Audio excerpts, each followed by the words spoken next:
morning, everyone. Welcome to our regular podcast, Knowledge Empowers. As always, with you is me, Kate. 안녕하세요. And then we have Baruch. Hello, hello, hello. And then we have Golaj. Dobré ráno. Good morning, everyone.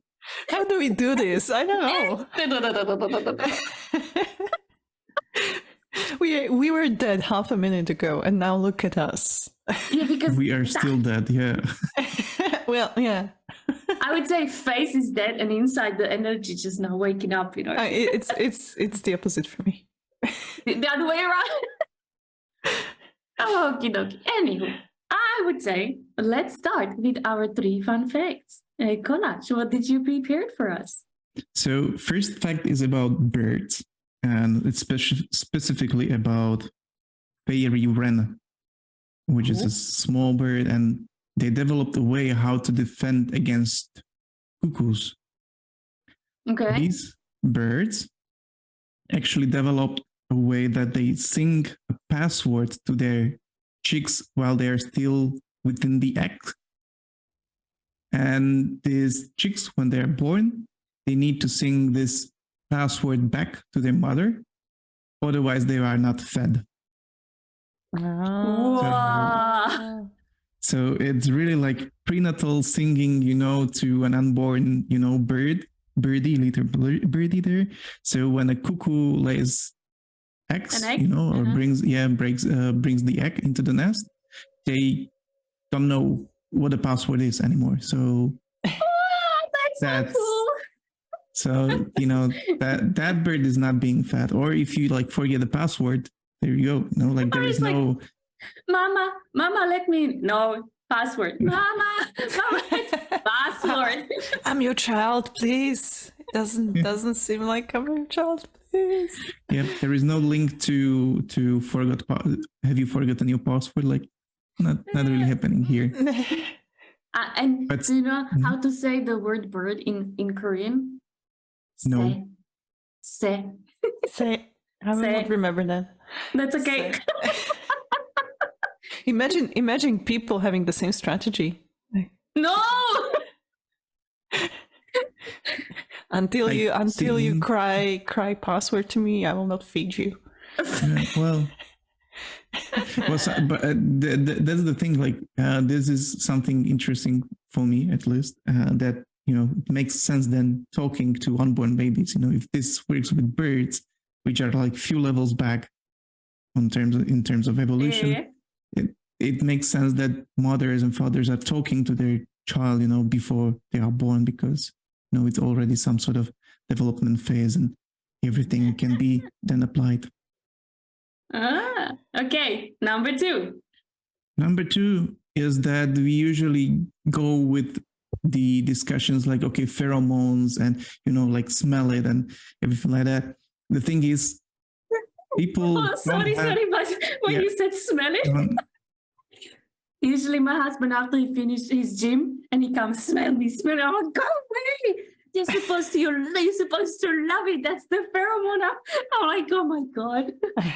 People, please. Go to shower. Yeah, exactly. Yeah. Don't put a new level to it. Hey, I'm going to give you now a bit more leverage here, because people don't have organs for smelling pheromones. At least it hasn't been identified yet or found anywhere.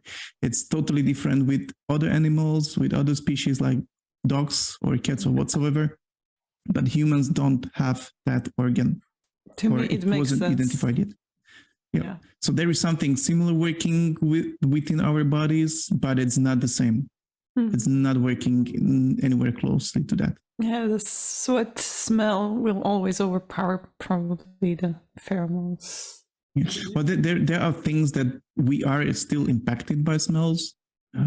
We are somehow receiving or whatever, smelling things and everything like that, and they are impacting our physiology, but it's not on a level of pheromones and all that kind of I'm gonna put some perfume which has pheromones in it and they will gonna fall in love with me. Sorry, that's not exactly it. Not working. Oh, yeah. Okay. Number 3. And number 3 is regarding castles. You would say that the period of castle building is done. but not really. Poland just got a new one. So some private owner of the land built a whole new really big castle. Whoa. Like a fortress or just a castle? Just like the castle, the full-blown castle. If you imagine like towers, it's on a small sort of island. Yep. So it's full-blown castles with towers, defenses, and everything like that, which really resembles a full-blown castle building. And this is not surprising to me. I mean, I lived in China. There are new castles popping up everywhere around China, and they're mostly hotels, but yeah. It's like someone builds, I don't know if we are in Dubai, that there is the famous tower, and then one Chinese tourist comes. Okay, next day it's in China. I'm just horribly stereotyping. But yeah, it's unusual for Europe, I think, right? Yeah, building new castles. We already have a lot. But it's also too expensive on maintenance. Like even if you take our castles right now and just the maintenance, and also there are such a strict law that you are not even allowed to use the modern technology on them. Like you cannot put the modern roof. No, you have to go like in whatever year the castle was built, you need to use that type of technology. So yeah. Oh my God, that's really huge. If you are on a podcast, oh my God, this castle has like what, 6 turrets, walls that protect That looks it. like in Lord of the Rings. I mean, I'm not even trying to describe it because it's fucking huge. Like this is really big stuff. But I like how it doesn't look exactly brand new. Yeah. Obviously also made of stones. Whoa. So those are the 3 facts for today. It just blown my mind away. We are going to Poland next, Katka. Or instead of South Korea, we will go to Poland, to this castle. No.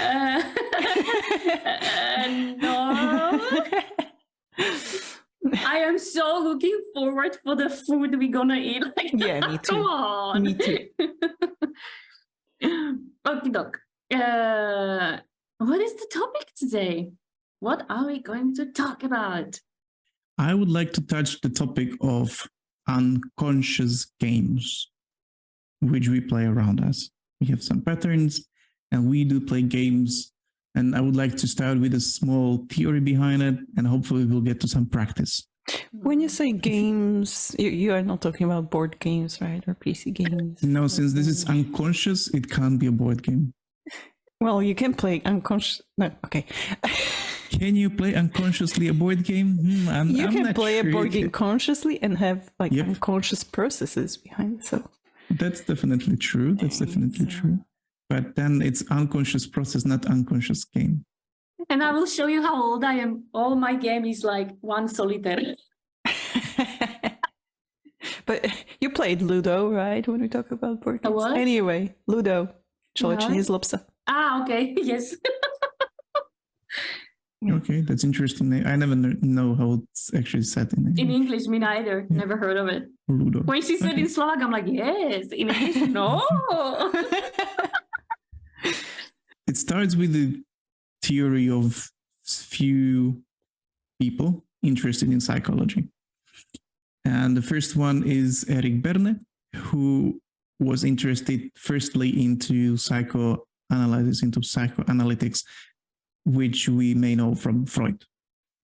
But Freud said, like, Eric, you're not really that good and we don't want you here. So these guys, although they were supposed to be buddies, Eric was sort of not accepted by Freud into his school of psychology. So he decided to create his own because, you know, that makes sense. That's how you piece people off. You create your own version of everything then. So Eric Berne came up with transactional analysis. So his theory was that when we interact with some people, we are there to create this transaction of strokes. Like a reward.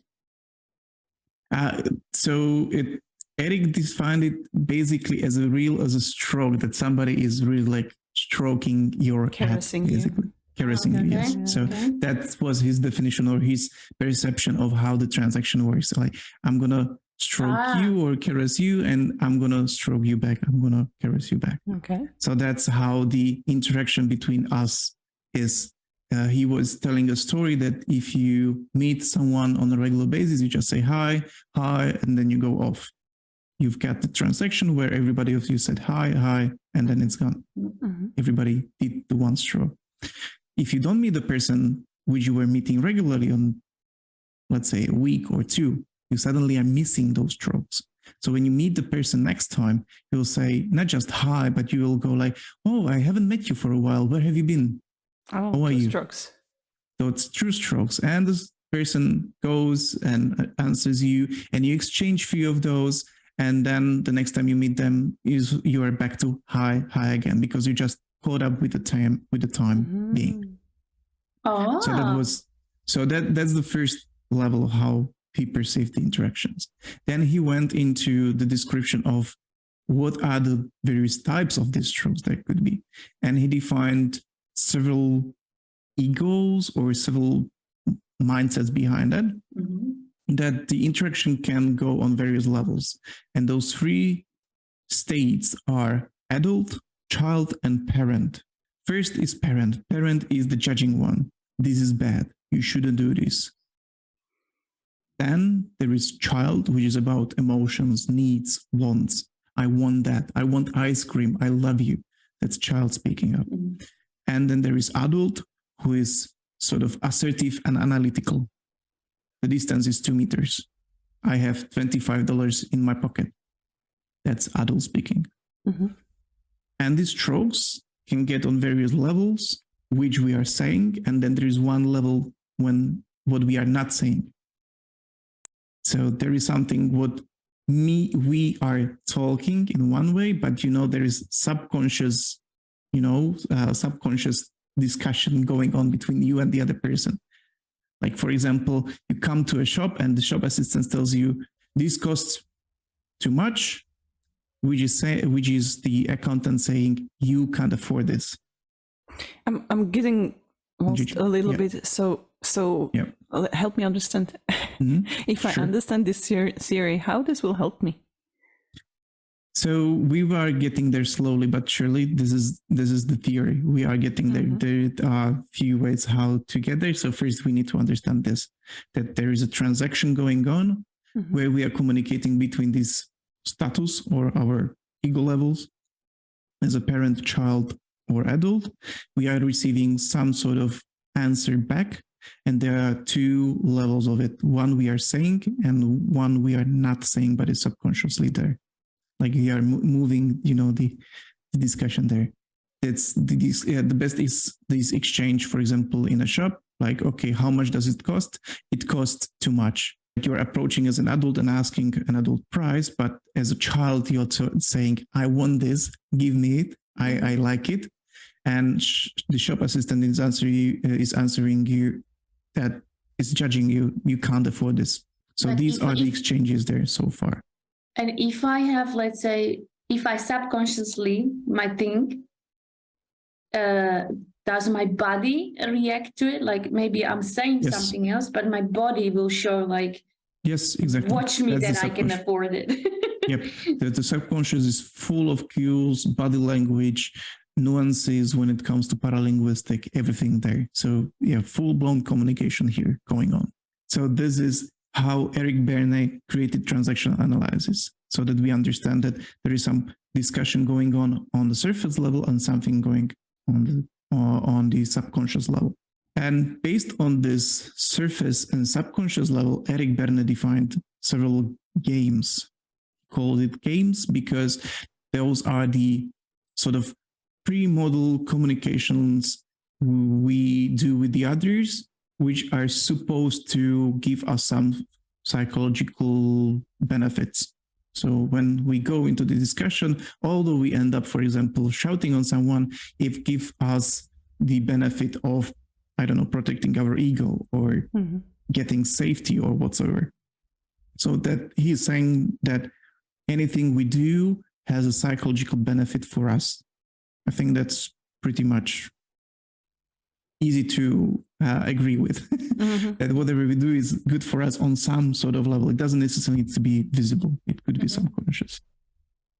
And that means that also all the discussions we lead, all the patterns we develop throughout the time in communications are beneficial for us, because it gives us some sort of protection. It gives us some sort of, I don't know what else could be there, like there are several in his book described. And based on these interactions, he described about 50 games, 60 games. These interactions we do with the others, which are the usual patterns, and we use them to get some sort of out of it, some sort of benefit for us.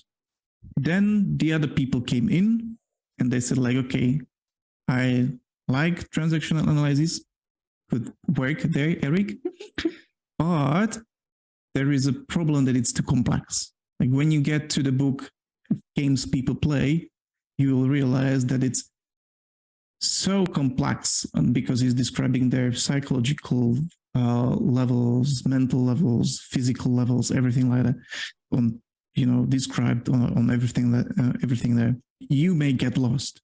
Plus, some of the games are similar to the other ones, and so some people started to came up with easier solutions or easier transcripts of how to understand that, how to grasp all the knowledge for the games. So the first one was Frank Ernst, who came up with the theory of I'm okay, I'm not okay. That's very simple. That's very it's okay simple. not to be okay. It's okay not to be okay, yes. And there are two things you can be thinking about this. I'm okay or I'm not okay. And then there is somebody else in the communication who is okay or who is not okay. So you've got 2 and 2, and you can compare it, or you can pair it up in all of those cases. So I'm not okay and you are not okay. I'm not okay, but you are okay. I'm okay, but you are not okay. And I'm okay and you are okay. So many okays in a few seconds. It could be complex. So 4 interactions altogether. We will be talking about the usual ones. The most unusual one is I'm not okay, you are not okay. That's when I'm thinking that I'm not good, a person, or worthy of love and everything like that. And same goes for you. This is usually when we are feeling depressed, everything sucks, the whole world is just rubbish. And this is how we transcribe our perception of world into this mindset or mind state that I'm not okay, I'm broken, and so are you. And we are both desperate and we can't fix this and everything sucks. So if you say I'm not okay and you are not okay, is it okay? So I perceive myself as not okay, but about the other person, is it how I perceive it or how the other person perceives? How I perceive it. It's all about our perception of our surrounding, our world. Okay, so we don't care really how they perceive themselves. Yes. Okay. So this is when you met a person with a mindset like this, be wary of it. There might be some psychological help needed, because there might be some disorders or anything like that, or coming in some diseases, or challenges coming there. Burnout, depressions, paranoia, anything like that. That's the mindset. I'm not okay, you're not okay. So be mindful about it. Again, I'm not a clinical psychologist, so this is just the rough estimation. It's translation of the book. I can think of few people right now. Me too. But so anyway, so you will meet, but this is the smallest percentage when it comes to that. Then there are those more common. I'm okay, you are not okay, or I'm not okay and you are okay.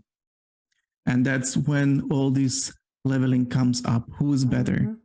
I'm just a newcomer here. Please protect me. I'm not okay. You are okay. I'm new here. Please protect me because you are okay. You know how to do it. You are my senior. You are my whatever savior there. Please protect me because I can't do that. I'm not okay. You're okay. Or again, vice versa. I will protect you because you need protecting. So I'm okay, but you are not okay. or give me that Excel sheet because I know that you're going to screw it up. I'm okay. You are not okay. So that's when I am on the upper position and I have the upper hand in our communication. And then there is the last one, I'm okay, you're okay, which is the assertive communication. We want to get to where we are equals. We treat each other equally, and I think that I'm okay and you're okay as well. When you're gonna give me the Excel I need it, I'm gonna give it to you then and then. Okay, thank you. That's my attitude, that I'm fine and you are fine. I'm not here to challenge you, and you are just gonna give me the honest reply. You're not gonna protect or play the games there. And when you say unconscious games, can I translate it that we sort of trying to play games? Like, can I use the word manipulation? Like almost all We the are time? getting there. Okay. We are getting there. It could be considered a manipulation. It could be considered just our pattern of behavior. It could be translated into more aspects that we are just filling up the time, and we are going to talk about. I'm bored. I'm gonna play a game. Yep, exactly like that. Exactly like that. Or this is our social convention, how we do things. So we are going to do it. And I'm going to give you a few examples, but we are already into 75% there. So we know about the transactional analysis, about how we do the interactions there, that there are upper levels and subconscious levels, or surface level and subconscious level. Then there are these mindsets we have. And based on these mindsets and the sort of exchange, there comes Stephen Karpman, who defines the drama triangle. Triangle. Illuminati here. Not. Triangle where there are three roles, and that's victim, perpetrator, and savior.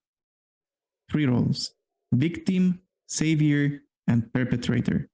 Victim is the one who is not okay. I'm not okay, but everybody else is okay. I'm the victim here. Oh, I've been hurt. But then there is savior and perpetrator who are interacting with the victim.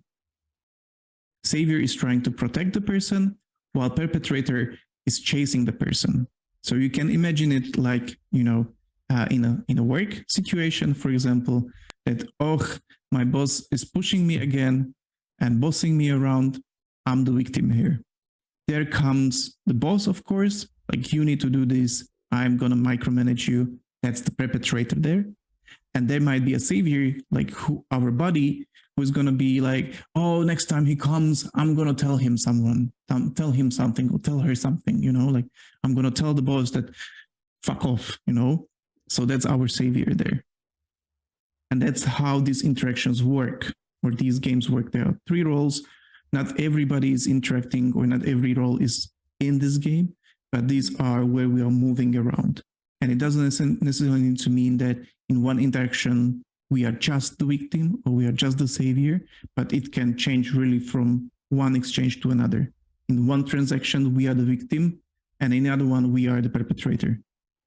So this is where we will be moving around, and we are going to now talk a bit about those games, or give you a few examples of the games. So again, how do I use this triangle? Yeah, so this is how you can analyze where the person you are talking to is, or where you are finding yourself. And we are going to talk about those games, and we will be talking about what sort of positions we are at that specific communication. And we will be talking about, hopefully, how to get out of it. And if we don't get here this time, we will do it next time. Let's do 2 or 3 examples of games, because some of those are really, really familiar. So one of them is Yes, But. It's and this is exactly the game you use to fill up the time. It was awesome. That's the mindset. Yeah. So usually it comes that the victim, someone comes in and tells that I have this sort of a problem, like, my manager is not listening to my feedback, or my colleague is constantly singing and I hate it. or my husband is pushing me to do something again, to do exercises Dishes. or eat well, whatever, dishes, yeah. And there are other people trying to help that person, like, okay, maybe you could go to that boss and tell the boss something, or you could help, or you could say your husband that you are going to do it later, or you are going to do something else, and ideas come in. And the person, the victim, so everybody there is a savior. Everybody's trying to save you from your troubles and challenges and opportunities. And the victim there, if you are the victim, you're saying like, yes, I could do that, but it's not going to work, because the boss actually, he's like that or she's like that. And my husband, it's not going to work because yada, yada, yada. Yes, but, and more ideas come in and you still reply, yes, but. And suddenly 15, 20 minutes later, you're like, okay, I gave you 25 ideas and you repelled or like pushed back all of those. So what we are even trying here, but everybody's actually happy because at the end, like we've talked for 20 minutes, everybody saw that I'm the victim here. I'm the poor one. I've got my strokes. They've got their strokes back because they tried to help me. And at the end, we will play a totally different game, like, okay, so it's probably not that. Mm-hmm. So that's a game. Yes, but have you I hate that part one. of this? So hate have you been part? Oh, okay. yes. Oh, but yes. I've learned right away the first but, when I received the first but, I changed my question. And that is, do you need a help? Or did you just come that you need to put it out of your shoulders or system and just, let's say, complain or whatever? Or do you really want a solution and do something about it? So I changed it, and then I'll stop. I don't propose any further solutions. Drives me nuts. Yep. So that's how you actually go from the game, or how you escape the game, that you switch the positions. You are not there as a savior there, but you're opening up the discussion that I'm okay, you're okay. What do you want? And you are assessing the conversation from a totally different perspective. And you're moving from this victim and savior into more assertive stage. Like, okay, what do you need so that I can help you with that? The other game is called Poor Me. And it's how usually the yes, but conversation can end up, for example, but it doesn't necessarily need to. It could be a separate one. Poor Me is that you both talk about how bad the world is, how everything is shitty, and that, you are the victims there, that you are not okay, you are feeling hurt, and everybody else is, doing good, and everybody is okay there. So that's the other one. Oh, poor me. Let's talk about how bad the world is, how our environment is, suck, how our environment, global, zmienię to úplně. And you can imagine it as a chit chat, for example, with beers, when boys meet or men meet, or, girly talk when girls meet, or whoever. Actually, this might be some prejudice they're talking anyway, but I have this mental image of 4 men sitting at a bar, with beers in the hand and saying, like, talking about politics and how everything sucks. Mm-hmm. And the world sucks, and economic sucks, work sucks, everything is wrong. Oh, we are poor victims here. Mm-hmm. And again, it's just to get the strokes that we are bad, everybody is feeling bad here. And, we come home that we vented from the situation here, or that we spent some quality time with our friends. We haven't sold anything, but we have this good feeling that we've vented and everybody agrees with us. And let's take another one, for example, what can you expect from a person like me? It's also called a wooden leg. Eric Berne was imagining this game as someone who has a prosthetic wooden leg and they can't be fully, operational. And you are trying as a victim, trying to lower the expectations from yourself, and that you can't really do something. So imagine the situation, for example, that you have a newcomer and the newcomer makes a mistake, and the newcomer comes and you come to the newcomer, okay, you made a mistake. The person says like, yeah, but what can you expect from a newcomer like me? Or it could be the other way around. What can you expect from a boss like him? From a boss like her? You are getting here this victim and perpetrator stage roles here, where you are trying to somehow excuse the person from their own accountability. What can you expect from a person like that? What can you expect from homeless person? You're lowering the expectations, and me as a victim, I'm getting the accountability back or out. So I'm not really responsible, and the other person should save me, or somebody might chase me, but I'm just protecting myself. Do we play this game subconsciously because of a pattern we've learned since childhood and we observed it and so we play the same thing, or we do it purposely? Based on the book I've read, they are definitely learned. If it's from the childhood, because you observed it from your parents, there is no definite saying within that it can be learned. It can be learned because there are games which you can gain or learn from the surrounding, or somebody else can come to your life and you are going to interact with that person. So it's both ways around. These are subconscious ways. So it's that you manipulate the other people, but it's not that you do it because you really like mentally want it. It's because you do it subconsciously because it gives you benefit. It's not that you want to cheat, but it's like you are getting benefits out of it on psychological, mental levels. So you're going to do it. And there are games like this when it comes also to alcoholics. Alcoholism is one of those games. There are games related to money borrowing, that you are borrowing the money just so that you can be the one who is being chased because you've got money to return. There are games regarding sexual games. There are games in interaction of within our families, and all of those. And I found myself in like tens of those games when being described.